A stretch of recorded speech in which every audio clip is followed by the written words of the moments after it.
Ladies, gentlemen, and the Technicolor rainbow in between, I want you to guess exactly what I was feeling at this point in the album.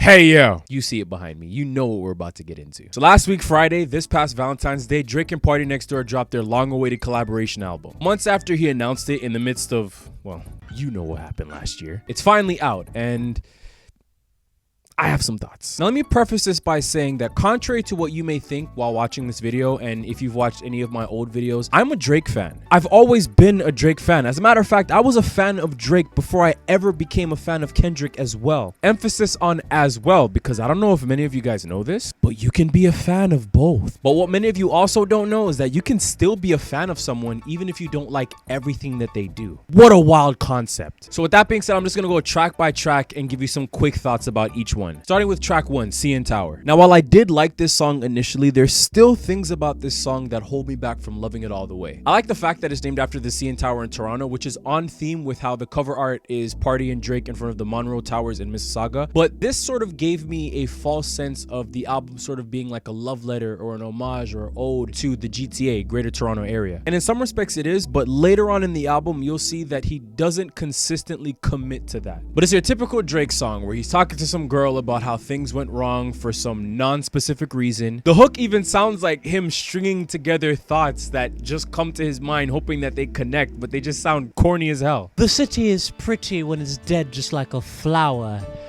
What color is the CN Tower? It's blue now. Like how I'm feeling about you now. Rhythmic rambling. I will say though, I do like the use of the lollipop sample towards the end of the song. This is another song that I liked initially, but the more I listen to it, the more I can't bring myself to really love it all the way. This time, I don't really have an explanation. Next song. I like this song. I don't really know what else to say. There's something about this song that I like. Nice work, Brain.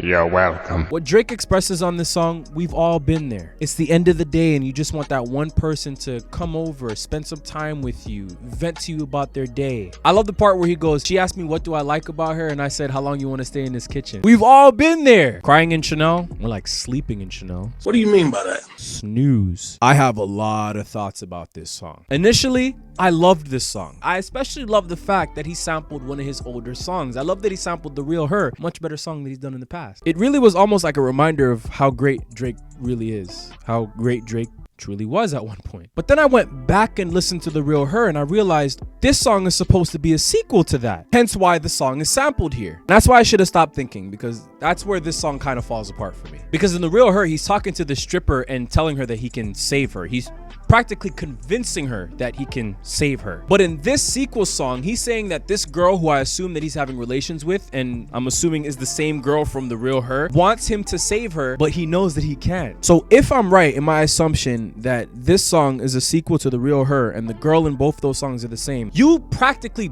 begged to save this girl. Now when she comes around and says that she wants to be saved, you're like, what do you take me for? Spider-Man? Superman? Out of here. But then on the other hand, if I'm actually right in my assumption, and in this story Drake and this girl have been together for 15 years, and for 15 years she hasn't shown any signs of actually wanting to change, and Drake's at his wit's end and she's trying to tell him that like, oh no, I can change, you know, try to convince him to stay, and he's finally just like, you know what, I can't save you. Then okay, that's actually kind of cool. Not gonna lie to you, this is actually the most compelling that Drake has ever been. Now you probably noticed that in this review of a Party and Drake collaboration album, I have yet to say anything about Party Next Door. Well, that's actually pretty simple. I'm not a fan of Party Next Door. I don't care about Party Next Door at all. Boring.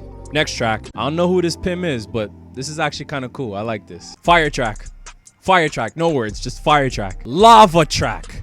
Lava volcano. This was what I wanted to hear from Drake, giving us a taste of what he's been feeling for the last few months. Honestly, I feel like he's still got some fight left in him. Probably shouldn't engage though, but you know what I'm saying? Kendrick said he watched the party die and Drake was like, nah bro, the party's still going, it's lit over here. And that guy sample, flames. Coming off of those last last three tracks if you want to count Pamy's Dilemma, I like this track. This one's really good. It's an homage to DJ Screw's legendary sound. It's kind of like vaporwave. I absolutely love it. And we're back to boring. Who the told Drake this was okay? This song is the musical equivalent to Mickey Rooney playing a Japanese man in Breakfast at Tiffany's. Only that was in 1962 when that sort of thing was, I guess, okay. This is 2025. This is not cool. This is offensively bad. There's nothing you can really say to justify this. I do not care what anyone says. This song is not good. Okay, the beat's fine.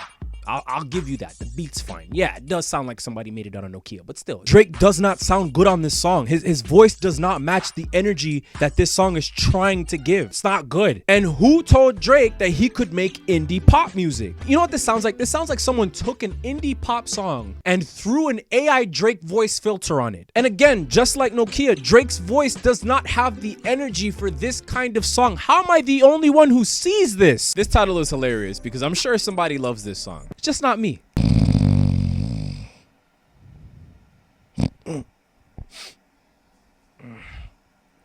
Hi. Now I get it. Now I understand why people call this an R&B album, because they think that it means rhythm and blues. It's just rambling and boredom, because it's just Drake rambling and it's boring. I was on my way to a nap because holy bro. I don't get what this song is supposed to be. Like, there's like sporadic voice clips of Ice Spice throughout this song and I don't get it. Ladies, gentlemen, and the Technicolor rainbow in between, I want you to guess exactly what I was feeling at this point in the album. If you guessed bored out of my mind, you are absolutely correct. And after what felt like forever, Drake finally gave me a perfect song. Too bad it was the last song on the album. And let me be the one to say, this is true R&B Drake, but boy did it take forever to get here. I also didn't even mind Party being on this song. That's how much I loved it.